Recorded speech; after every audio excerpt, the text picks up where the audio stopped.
Bonsoir, merci de nous rejoindre sur la 24 News. Madame, monsieur, bonsoir à la une de l'actualité. Plusieurs Palestiniens tombent en martyrs dans de nouveaux bombardements de l'occupationniste contre diverses zones de la bande de Gaza.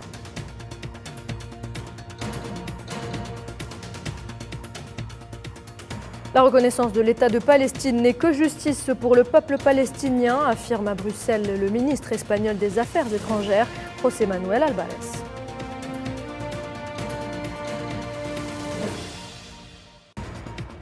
Le chef de la diplomatie algérienne Ahmed Attaf est arrivé ce dimanche à Bruxelles pour prendre part au deuxième round de la réunion ministérielle arabo-européenne sur la question palestinienne.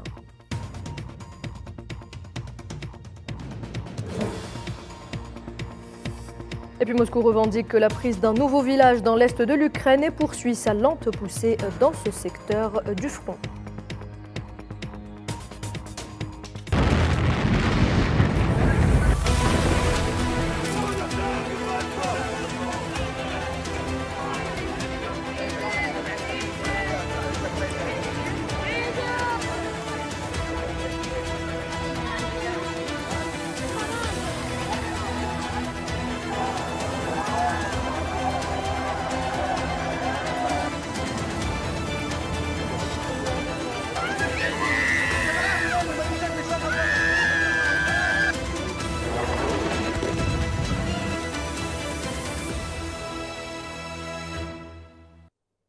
Bienvenue à toutes et à tous. Si vous nous rejoignez, on entame cette édition avec un point de l'actualité en Palestine.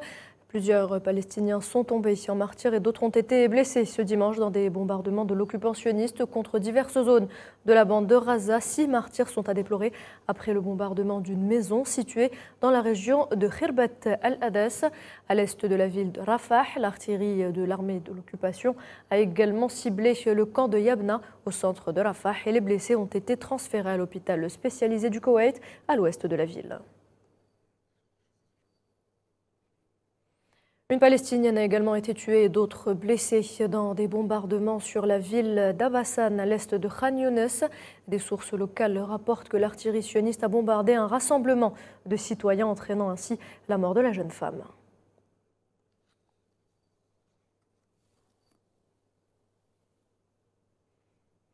Pas de répit donc pour les Palestiniens de Gaza. L'armée d'occupation cible quotidiennement l'enclave palestinienne. Elle a d'ailleurs commis 8 massacres au cours des dernières 24 heures, faisant 81 martyrs et 223 blessés.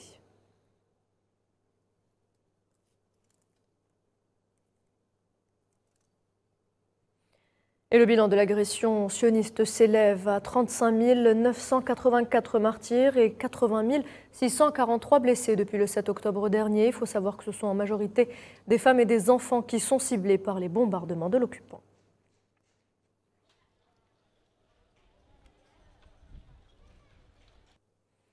Les secouristes dépêchés sur les régions bombardées ont porté assistance aux blessés et tenté de sortir les victimes de sous les décombres. On les voit à l'écran transportant les corps de martyrs palestiniens vers l'hôpital koweïtien de Rafah.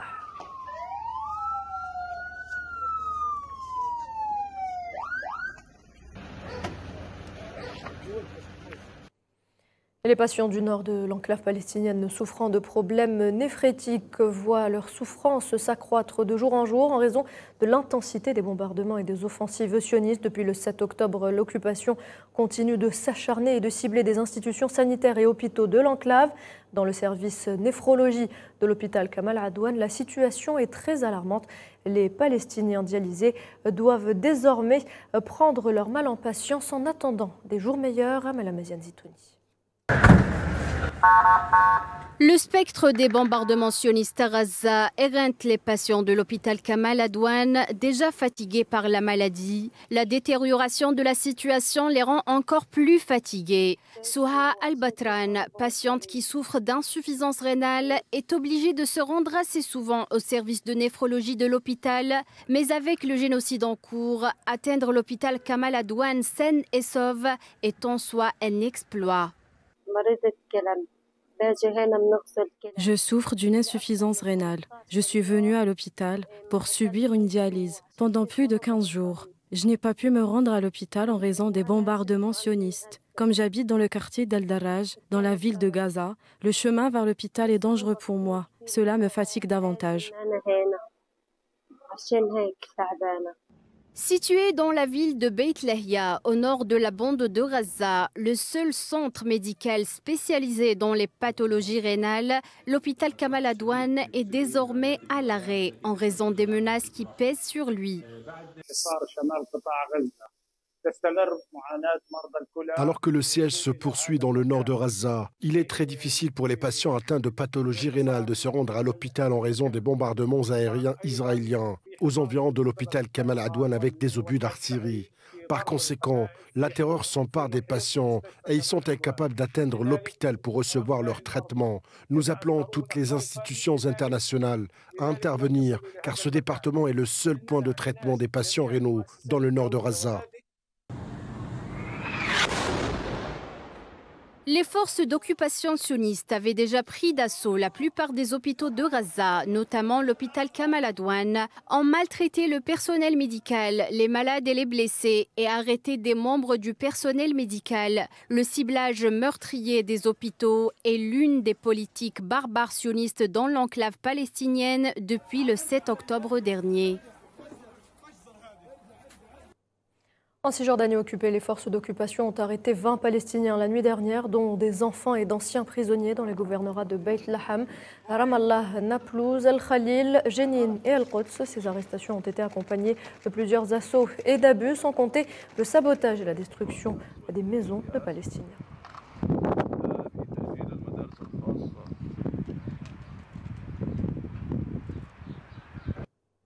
Les forces sionistes et les colons ont également tué 149 mineurs palestiniens en Cisjordanie occupée au cours des 32 dernières semaines. C'est ce que dénonce le Fonds des Nations Unies pour l'enfance. Sur son compte X, la directrice régionale de l'UNICEF pour le Moyen-Orient et l'Afrique du Nord, Adel Khodra, a averti que ce chiffre représente plus du triple du nombre d'enfants tués. En 2022, les mineurs ne devraient jamais être soumis à des violences et devraient toujours bénéficier d'une protection spéciale conformément au droit international, a-t-elle souligné.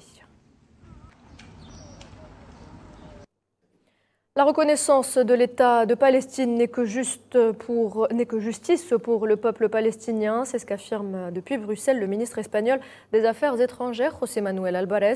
Il s'exprimait lors d'une conférence de presse aux côtés du Premier ministre palestinien Mohamed Mustafa, qui a jugé que la décision de Madrid de reconnaître l'État de Palestine représentait une impulsion majeure pour la paix et la stabilité dans la région. Regardez.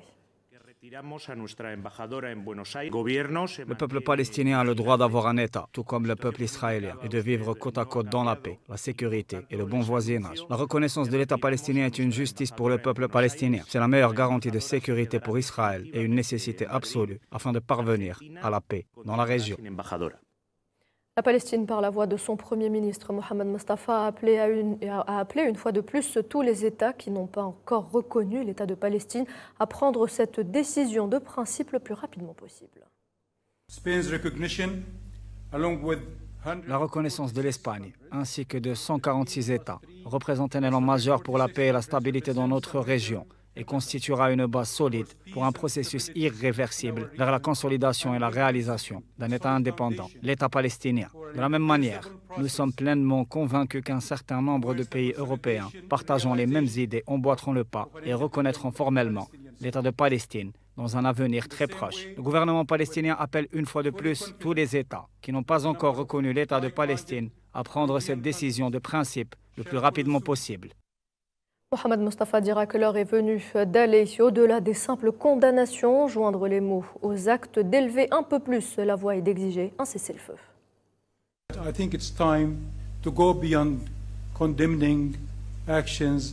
Je pense qu'il est temps d'aller au-delà de la condamnation des actions et de demander à Israël d'arrêter la guerre contre Gaza. Je pense que nous devons élever un peu plus la voix et exiger un cessez-le-feu. Je pense qu'il est temps de mettre fin à la guerre. Chaque jour qui passe, nous perdons des centaines de personnes. Et plus la guerre continue, plus il nous sera beaucoup plus difficile de nous relever, de reconstruire et de prendre un nouveau départ. To reheal, to rebuild and make a new start.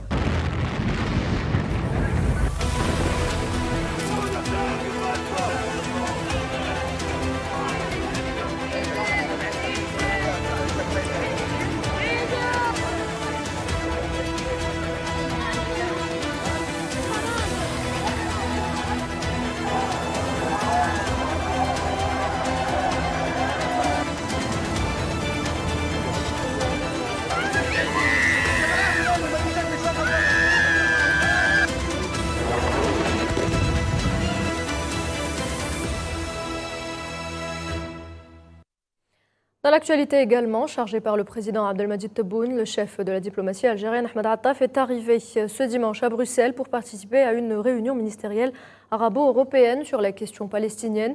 Cette réunion fait suite à la première édition tenue à Riyad fin avril dernier avec la participation d'un groupe restreint de pays arabes et européens dans le cadre d'efforts diplomatiques conjoints visant essentiellement, selon un communiqué du ministère des Affaires étrangères, à promouvoir la solution à deux États au conflit israélo-palestinien et à renforcer l'élan de reconnaissance diplomatique de l'État de Palestine. Plusieurs organisations africaines, notamment ougandaises, ont exprimé leur soutien à la cause du peuple sahraoui dans sa lutte pour la libération de la dernière colonie africaine, et ce en marge de la célébration de la journée de l'Afrique dans la capitale ougandaise Kampala. À cette occasion, le doyen du corps diplomatique africain, Lulama Shingwana, et au nom du groupe des ambassadeurs africains, a rappelé le plein soutien du continent au peuple du Sahara occidental, toujours sous le joug du colonialisme marocain.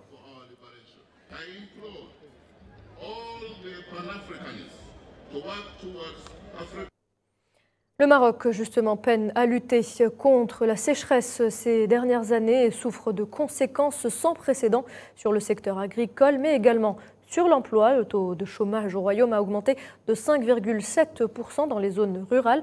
Selon les statistiques officielles, un taux de chômage élevé qui tire la sonnette d'alarme sur la sécurité alimentaire et hydrique du pays. On s'y intéresse justement dans ce sujet. Commentaire Hamid Meshri, récit Mohamed Amin Aberkan. Le Maroc est en proie à sa pire sécheresse depuis des décennies. La crise hydrique aiguë a eu des conséquences catastrophiques sur de vastes régions du royaume. En plus de nuire aux récoltes et bétail, la sécheresse porte également un coup dur à l'économie marocaine, où l'agriculture emploie près de 38% de la population active. Le dernier rapport du Haut Commissariat au Plan daté du premier trimestre de cette année indique que 198 000 emplois ont été perdus.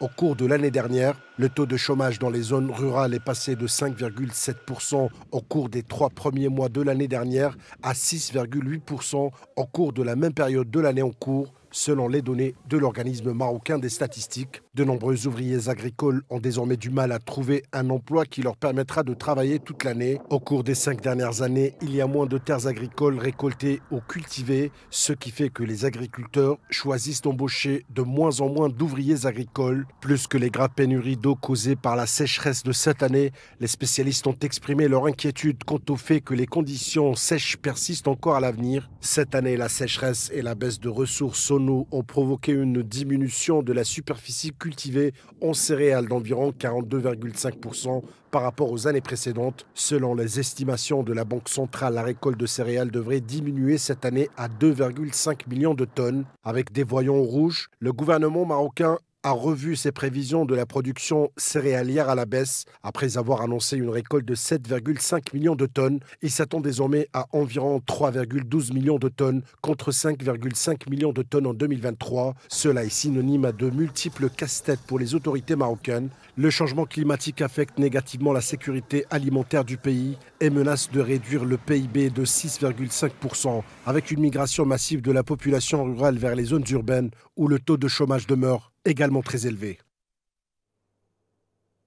Dans le reste de l'actualité africaine, plus de 20 civils ont été tués lors d'une attaque dans le centre du Mali samedi. L'attaque a visé un village du cercle de Bankas dans la région de Mopti, l'une des nombreuses zones du nord et du centre du pays où des groupes terroristes mènent une insurrection depuis l'année 2012. Selon le maire du village, des assaillants armés non identifiés ont attaqué les villageois alors qu'ils allaient travailler.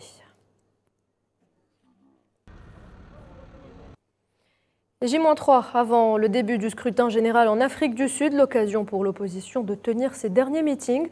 Le parti de Julius Malema reste confiant mais ne se proclame pas pour autant vainqueur des législatives. Selon les sondages, le parti au pouvoir, l'ANC, pourrait perdre pour la première fois de son histoire, sa majorité parlementaire étant créditée entre 40 et 46% des intentions de vote.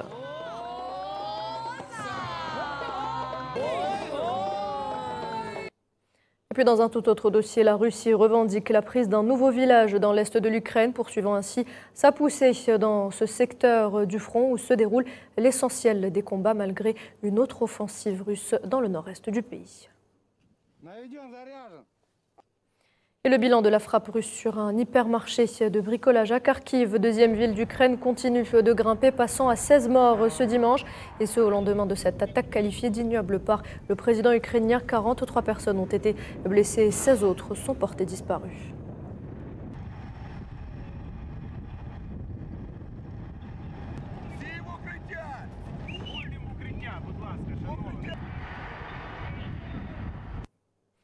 Et le bilan de la frappe ukrainienne sur un village de la région russe de Belgorod, frontalière de l'Ukraine, grimpe à 4 morts, tous membres d'une même famille.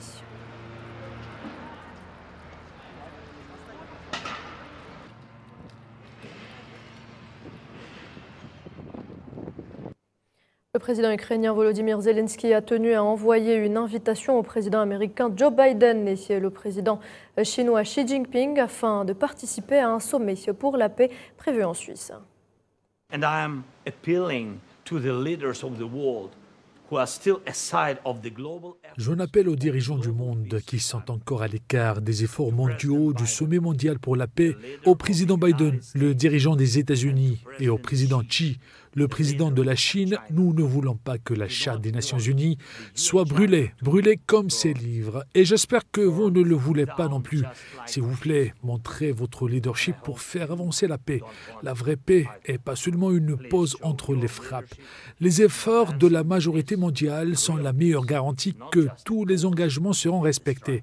Soutenez le sommet pour la paix par votre leadership personnel et votre participation. Will be fulfilled.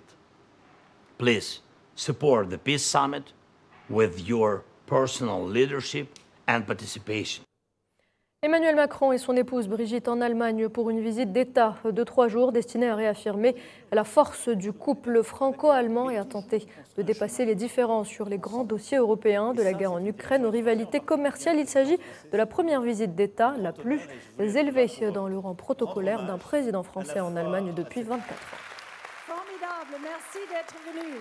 Super. Nous voulons célébrer ensemble la démocratie. Je crois que c'est aussi une preuve de la profondeur de l'amitié franco-allemande que le couple Macron soit ici pour commémorer avec nous l'anniversaire de la Constitution allemande, la fondation de la République fédérale d'Allemagne il y a 75 ans. Et Emmanuel Macron vient de le dire, les 35 ans de la chute du mur de Berlin et de la révolution pacifique. Parce que je suis convaincu que c'est l'Europe qui permet de défendre la démocratie, l'absence d'hégémonie sur notre continent et la capacité à répondre ensemble à ces défis. Je pense qu'on vit un moment de notre Europe, je l'ai dit il y a quelques semaines, qui est existentiel parce que je crois vraiment que notre Europe peut mourir. Sachez également que des avions cargo militaires australiens et néo-zélandais ont évacué depuis l'aérodrome de Magenta à Nouméa des centaines de touristes pris au piège depuis le début de la crise qui secoue la Nouvelle-Calédonie sur fond de contestation de réforme électorale.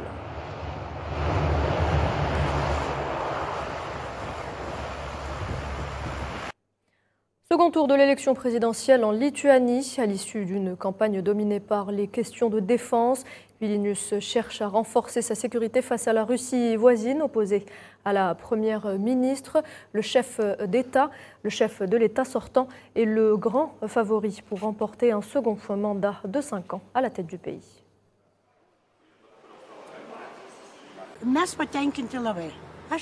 Nous sommes très heureux. Je suis fière que notre président brigue un second mandat. C'est un travail difficile et il se sacrifie.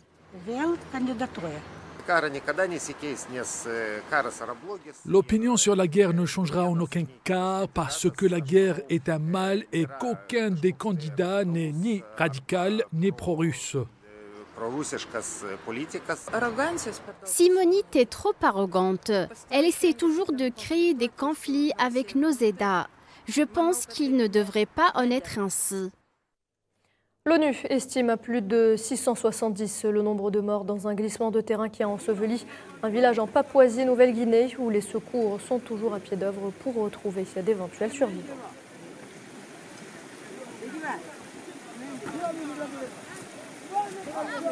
Currently at the moment, Actuellement, il y a beaucoup de survivants ici, des mères, des enfants, beaucoup de mères. Et il y a une école primaire qui est enterrée, entièrement enterrée. Nous avons des maisons, des bus, des véhicules, des hôtels, des maisons, d'autres. De moins en plus, environ 50 magasins. Les projets de nos mères ont tous disparu. En ce moment, cela demande au gouvernement international de les relocaliser dans une autre zone, car c'est maintenant un risque élevé. La Corée du Sud et le Japon s'engagent à renforcer leurs relations de confiance. Le Premier ministre japonais Fumio Kishida et le président sud-coréen Yoon Suk-yeol ont convenu de renforcer leurs liens lors d'une réunion bilatérale tenue à Séoul. Le président sud-coréen s'est dit heureux de constater une amélioration des relations avec le Japon à l'approche du 60e anniversaire de la normalisation des relations entre les deux pays l'année prochaine.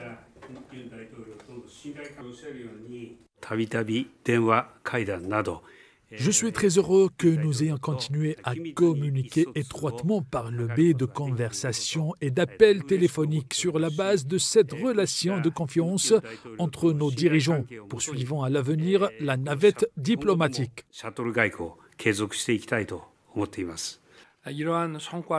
Sur la base de ces réalisations, j'espère que le Premier ministre Kishida et moi pourrons travailler ensemble pour préparer un tournant historique l'année prochaine, marquant le 60e anniversaire de la normalisation des relations diplomatiques entre la Corée et le Japon, afin d'élever davantage nos relations bilatérales. Ce drame en Inde, 66 bébés ont trouvé la mort dans un incendie qui a ravagé samedi un hôpital pour enfants à New Delhi. 6 bébés, pardon.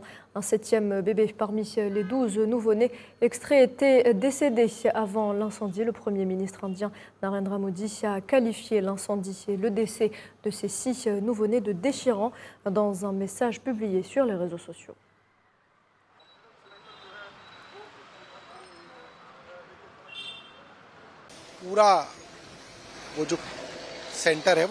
Tout le centre hospitalier a été brûlé parmi les petits enfants innocents qui n'avaient pas encore expérimenté le monde. 12 ont été sauvés, mais 6 d'entre eux sont morts asphyxiés. Pour leur famille, il n'y a pas de plus grand chagrin que celui-là.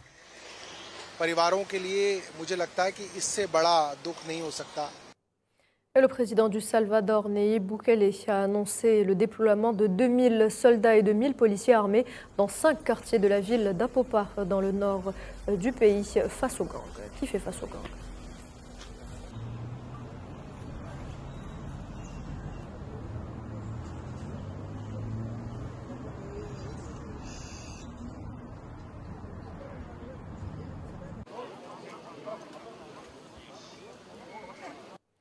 Et on terminera avec cette information. Un autocar a été calciné et 20 supporters ainsi que 8 policiers ont été légèrement blessés lors d'affrontements entre fans de l'Olympique lyonnais et du Paris Saint-Germain à un péage d'autoroute juste avant la finale de la Coupe de France qui s'est déroulée à Lille.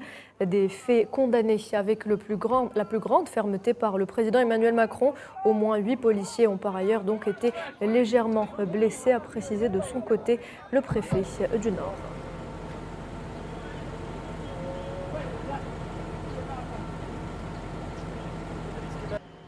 Chronologiquement, qu'est-ce qui s'est passé?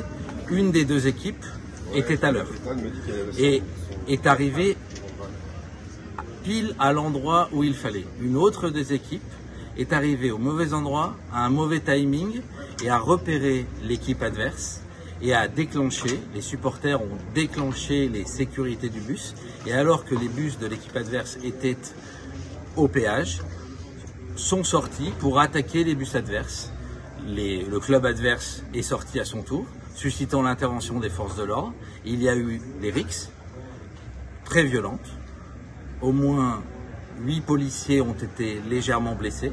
Plusieurs tirs de grenades lacrymogènes ont eu lieu, mais l'ordre a pu être rétabli très rapidement, malgré des tirs de fumigène d'une des équipes contre le bus d'une autre équipe. C'était d'ailleurs les supporters agressés qui se sont, entre guillemets, défendus. Et ça donne un bilan qui est assez important quand même, puisque un bus a été incendié et 4 bus sont endommagés et devront être remplacés pour assurer le retour des équipes, des supporters de l'une des deux. Et voilà, c'est la fin de cette édition. Merci de l'avoir suivi. Très bonne soirée.